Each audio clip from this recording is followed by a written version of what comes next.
Моей первой машиной, как ни странно, была машина Citroën de Chevaux. Это была такая дешевейшая французская машинка.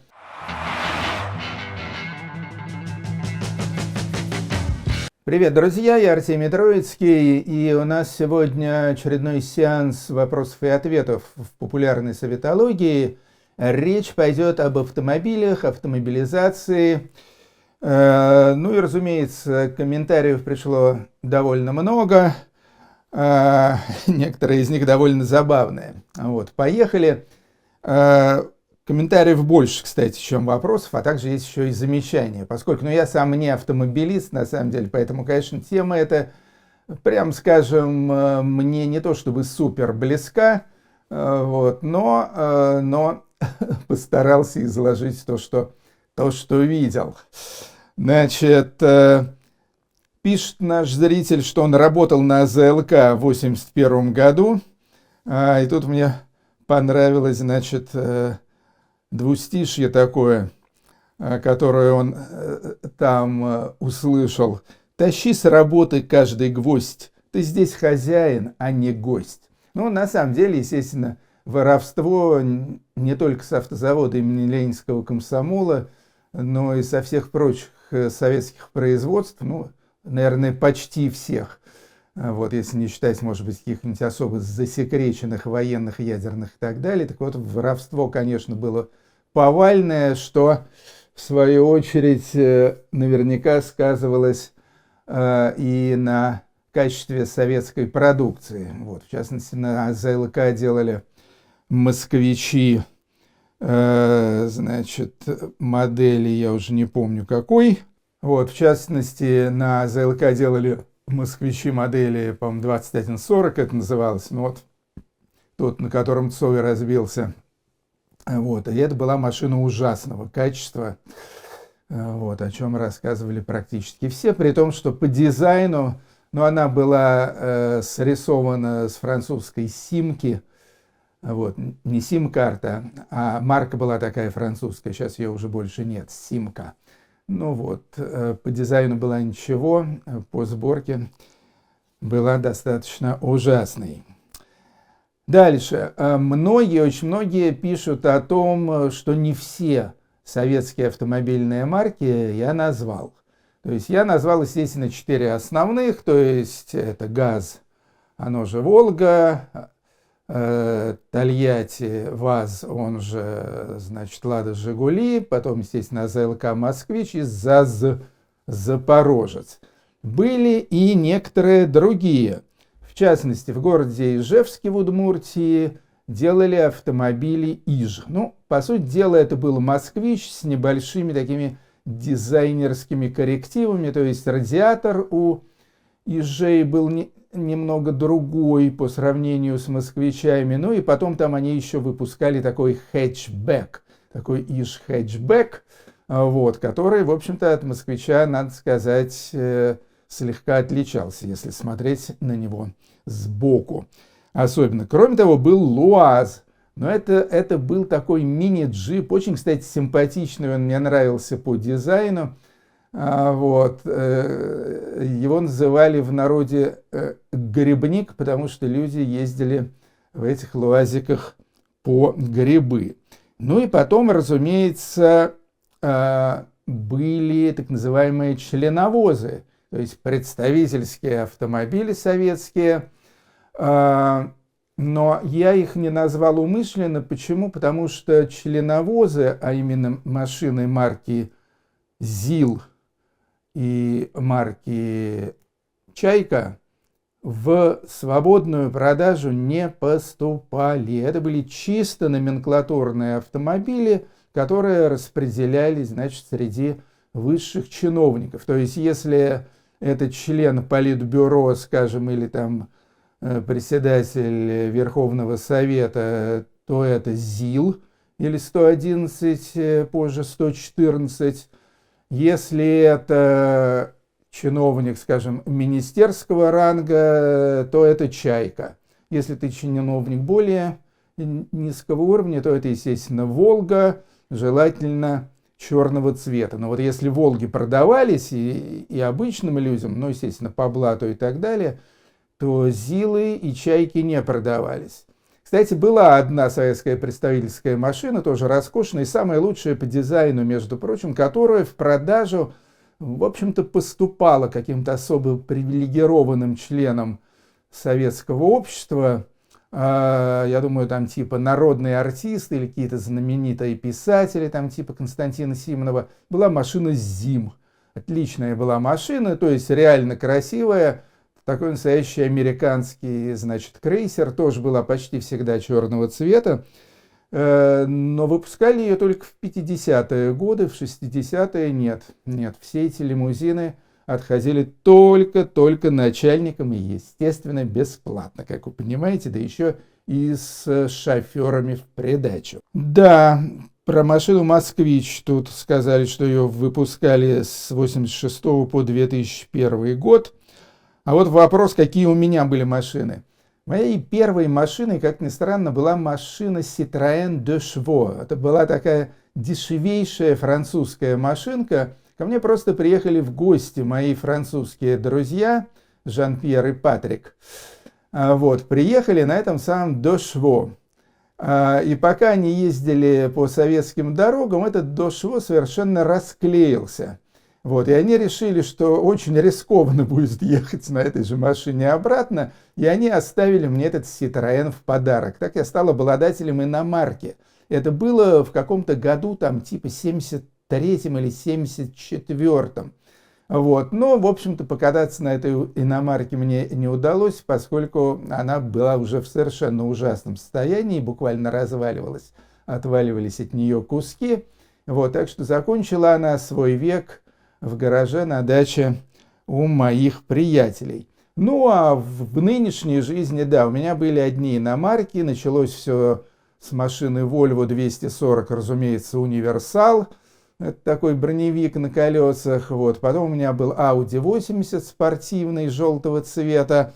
Потом Citroën C5 цвета Inferno, или как-то так он назывался, вот. А потом и до сих пор у меня машина Шкода Yeti.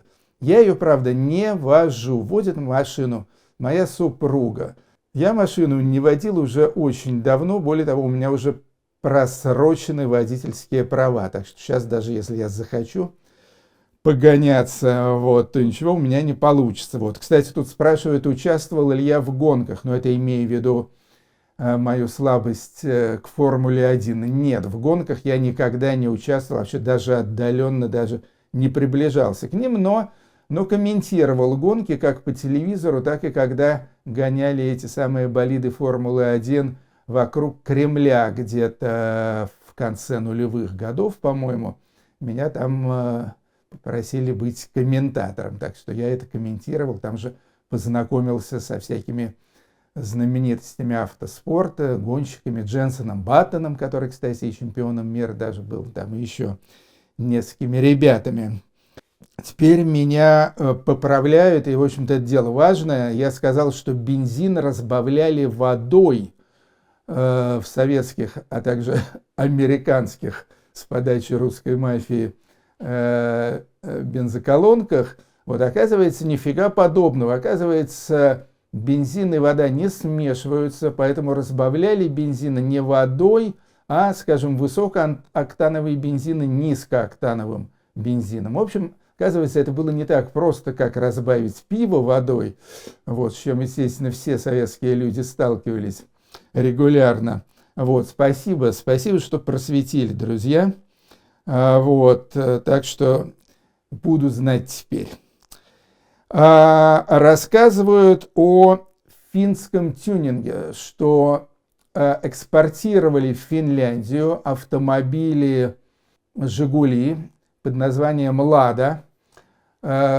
Слово «Жигули» как бы считалось для иностранцев таким неблагозвучным, слегка похожим на слово «жиголо» и так далее. Поэтому в экспортном варианте «Жигуль» наш назывался «Ладой». И вот их экспортировали в довольно большом количестве в Финляндию, и там их всячески доводили до ума, тюнинговали и так далее. Причем так основательно меняли не только шины, но и ставили ветровые и задние окна с подогревом, ставили сиденье, значит, с высоким таким изголовьем, ну, примерно как в самолете, в автобусе. Да, ставили фирменные шины, Goodyear или Michelin, там что-то такое. Вот, с тем, чтобы финны этими машинами не брезговали. Но все равно это была самая дешевая машина в Финляндии, причем намного дешевле второй какой-нибудь там, самый дешевый. Кроме того, экспортировали «Жигули» еще и в Канаду. Экспортировали их в Канаду, вот, и экспортировали довольно много автомобилей Нива во всякие горные страны, типа Австрия, Швейцария и так далее. И вот, значит, тут что интересно, кстати, до сих пор, вот я иногда проезжаю по этим альпийским дорожкам, и там до сих пор встречаются Нивы, что, конечно, свидетельствует об их неплохом качестве. Но вопрос другой. Дело в том, что у Нивы не было некоторых вещей, которые для европейских автомобилей обязательны. Скажем, АБС или подушки безопасности, в общем, что-то такое. Вот каким образом они при этом могли продаваться в тех же Австрии, Швейцарии, Германии и так далее. Оказывается, это я выяснил у специалиста, оказывается, они оформлялись в этих странах не как легковые автомобили, а как грузовики. А к грузовикам таких жестких требований по безопасности и так далее уже не было. Так что, значит, Нива – это фактически грузовик. Да, в Канаду экспортировались Лады модели 2106. Пишут тоже совершенно справедливо, что огромное количество автохлама стояло в советских дворах. Это точно, поскольку машины были плохого качества, разваливались с одной стороны, с другой стороны запчасти были большим дефицитом. Вот, то если за машинами не следили какие-то люди более или менее обеспеченные или такие вот действительно супер фанатичные автолюбители, которые готовы были лежать под этими машинами сутками и их, значит, ремонтировать. Ну, а, в общем-то, у простых людей эти машины вскоре вставали и, значит, стояли в гаражах и там потихоньку ржавели и приходили в негодность. Так что да, вот этого автохлама было действительно огромное количество. Спрашивают, сколько стоили иномарки в Советском Союзе? Ну, в таком классическом Советском Союзе, потому что, естественно, уже к концу 80-х годов рынок изменился довольно существенно. Повезли эти иномарки в больших количествах, из Германии в основном. Вот, и картина сильно изменилась, но если говорить об таком застойном СССР, то, во-первых, новые иномарки в СССР не продавались вообще. Может быть, были какие-то буквально единичные исключения, я лично о таких исключениях ничего не знал. Иномарки поступали в СССР в продажу, ну, или, значит, от каких-то дипломатов, спортсменов, циркачей, артистов балета и так далее, которые возвращались из заграничных поездок с этими иномарками. Вот, иномарки эти всегда были уже подержанные. Или второй источник – это поступали они от дипломатов, которые, значит, или меняли машину, или вообще покидали СССР и не хотели с собой машину брать. Вот такие иномарки были, продавались, ну, в Москве, по крайней мере, в нескольких местах. Я знал одно такое место, это в Южном речном порту. Значит, иномарка в хорошем состоянии скажем, поступившие от дипломатов или поступившие там от каких-то там номенклатурных советских людей, в хорошем состоянии иномарка, и это обычно были машины марки Mercedes. Очень их любили в СССР, ну, так же, как, скажем, в арабских странах. Вот, сплошные старые Мерседесы бегают. Значит, Мерседесы, на втором месте были машины Volvo. Вот в хорошем состоянии эти машины стоили от 25 до 40 тысяч рублей, как мне сказали. То есть стоили они где-то в 5-6 раз дороже, чем новые советские автомобили. Вот. Ну, если это было что-то в плохом состоянии или там совсем уж простой, какой-нибудь Renault и так далее, естественно, они могли стоить и меньше. Или Volkswagen Жук, например. Вот пришло интересное сообщение от, я так понимаю, зрительницы, которая жила в ГДР. Она говорит, что в ГДР тоже была, так же как в СССР, очередь на автомобили. Причем интересно, значит, что больше всего котировались чешская машина Шкода и наша Лада Жигули. На них в очереди можно было стоять где-то от 4 до 7 лет. На втором месте Москвич или Трабант. Трабант — это ГДРовская пластмассовая такая машина, двухдверная, очень смешная. Вот. Но сейчас там они в Берлине вдоль, значит, бывшей стены стоят и используются, значит, в качестве такого символа ГДР. Или Ю-2 их тоже, значит, использовали в своем Зуропа-туре. Вот, значит, москвичей Тарабантов надо было ждать где-то 3-4 года. Наименее популярной была ГДРовская такая побольше машина, такие ГДРовские «Жигули» под названием «Вартбург». Вот, я не знал, что они были настолько плохие, а может, их просто было больше, не знаю. Но вот «Вартбург» надо было ждать всего 1 год. Ну и, наконец, хотел сказать, меня об этом почему-то никто не спросил. Все забыли, а я вспомнил. Мотоциклы же еще были. Помимо автомобилей были мотоциклы. Значит, это были мотоциклы Иж, того же Ижевского завода, который затем начал еще и автомобили, похожие на «Москвич», делать. Были также мотоциклы «Урал», такие здоровенные, крайне старомодные, громко пердящие. Были еще какие-то мотоциклы Ковровского, по-моему, завода, но вот это я точно не помню, но кажется, были. Думаю, что это тоже было что-то такое русское, былинное. Вот, тем более Ковров, такой старинный маленький русский городок. Вот. Но самыми популярными и самыми распространенными в СССР мотоциклами были, конечно же, чешские мотоциклы марки Ява. И они были довольно хороши. Я не помню, чтобы люди на них вообще как-то жаловались. Вот, пожалуй, и все, что я хотел сказать про автомобили.